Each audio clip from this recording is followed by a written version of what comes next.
नीले आकाश में एक शीतकालीन हंस रोता है। पहाड़ नंगे हैं, पत्तों के गिरने के अलावा कुछ नहीं। गोधूली, गांव के सुनसान रास्ते से लौटना अकेले, खाली कटोरा लेकर। मूर्ख और जिद्दी, मैं किस दिन आराम कर सकता हूं? अकेला और गरीब, यह जीवन। गोधूली, मैं गांव से लौटता हूं फिर खाली कटोरा लेकर। छुट्टियों के बाद मैं पारिवारिक एकजुटता और प्रिय अंतरंगता के हमारे सांस्कृतिक आदर्श की छाया को स्वीकार करने के लिए मजबूर महसूस करता हूं, क्योंकि अधिकांश आदर्शों की तरह हमारा जीवन अनुभव अक्सर कम हो जाता है। एक शिक्षक और चिकित्सक के रूप में सर्दियों की सबसे अंधेरी रात में यह अकेलेपन की उत्सुक स्थिति है जो मेरा ध्यान आकर्षित करती है। रयोकन की अंतरंगता का अर्थ है अलग अलग स्वयं और द्वंद्व की दुनिया की अंतर्निहित समस्या को पूरी तरह से गले लगाना, उसकी संपूर्ण मानवता की जिम्मेदारी लेना और किसी के अनुभव से भागने, दवा लेने, ध्यान लगाने या अकेले रहने के प्रयासों को छोड़ देना।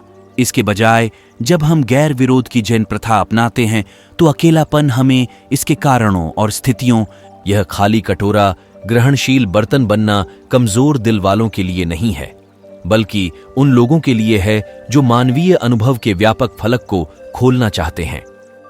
इस अकेलेपन के ठीक बीच में किसी खास दूसरे की इस असहज अनुपस्थिति, जाने जाने के एक खास तरीके के बीच हम दिल को खुद से मिलने में सक्षम बनाते हैं। यहीं हम रयोकान से उसके घर की सड़क पर आमने सामने। मुझे यकीन नहीं है कि अकेलेपन के लिए केवल एक ही शब्द होना चाहिए या यह स्थिति वास्तव में क्या है।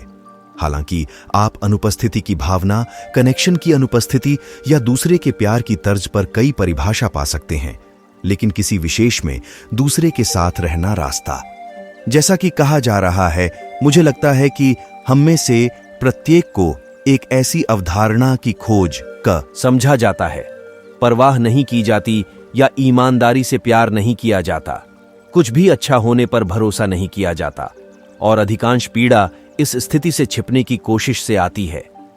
इस क्षण में उनके सामने मेरी उपस्थिति के बावजूद करुणा, खुलेपन और उपलब्धता के साथ जब अकेलेपन की स्थिति एक निश्चित पहचान होती है तो मैं कोई तत्काल इलाज नहीं दे सकता। ऐसा लगता है कि इस स्थान से स्वयं कुछ कार्य करने की आवश्यकता है। यह बात उन अन्य लोगों के लिए भी सच है जो चिकित्सा कक्ष में नहीं हैं। परिवार और स्थिरता वाले लोग और जुड़े हुए संघों और जैन शिक्षकों के साथ लंबे समय तक ध्यान करने वाले भी लंबे और छोटे दोनों तरह के अकेलेपन के समय का दावा करते हैं। वहां हमें किस बात का डर है? कभी कभी मुझे लगता है कि अकेलापन एक अंतरतम स्थान की भावना है जिसे साझा नहीं किया जा सकता है, जिसे जाना नहीं जा सकता है, जिसे जाना जा सकता है, गले लगाया जा सकता है, और अनुभव किए जाने की इच्छा के विपरीत दूसरे से संपर्क नहीं किया जा सकता है। कभी कभी मोटी दीवारों और बंद दरवाजों वाला एक बंद कमरा अकेला होता है, अन्य समय में अकेला एक खुला। जब हमने चिल्लाया और कोई नहीं आया और इस एक शरीर के पूरी तरह से दुनिया पर निर्भर होने का एहसास आकार लेने लगा। कुछ अकेलेपन में हमारे अंदर गहराई से कुछ गड़बड़ होने का एहसास होता है, गलती का एक पुराना घिसा पिटा संदेश जो सीधे हमारे सबसे मासूम वर्षों के दिल तक जाता है। यदि हम इससे छुटकारा पाने के बारे में विचार छोड़ देते हैं तो हम पूछ सकते हैं कि यह हमें सिखाने के लिए यहाँ क्या है।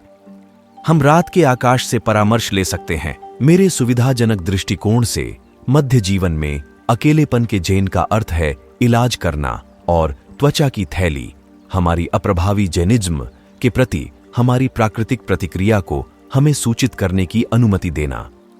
अकेले होने में स्वाभाविक रूप से कुछ भी गलत नहीं है।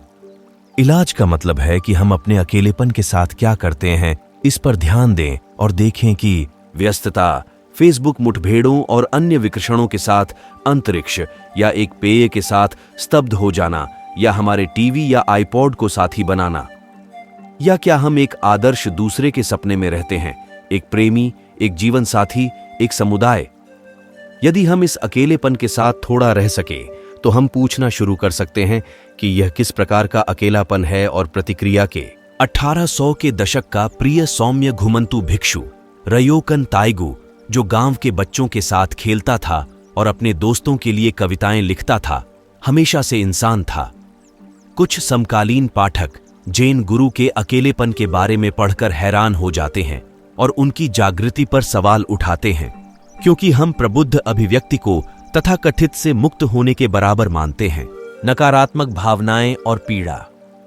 लेकिन रयोकन इसके लिए बाध्य या कम नहीं था। वह इसके भीतर मुक्त हो गया था। उनका अकेलापन कुछ ऐसा है जो उनके लेखन और परिस्थितियों के बदलने पर इस अवस्था से आनंद और शांति की ओर बढ़ने की उनकी क्षमता को दर्शाता है। अपने जीवन के अंत में उन्हें एक युवानन तीशान से भी प्यार हो गया और उन्होंने इस अनुभव को पिता में जो कुछ भी हम पाते हैं वह स्वयं है। इस तरह दुनिया हमसे पूरी तरह प्यार करती है, बिना किसी शर्त के हमें अपने आलिंगन में स्वीकार करती है। हालांकि सूरज गर्म हो सकता है या हवा हड्डी को ठंडी लग सकती है, वह उस पल में अकेले में फुसफुसाती है। खालीपन की परिपूर्णता अकेलेपन के लिए कोई जगह नहीं छोड़ती।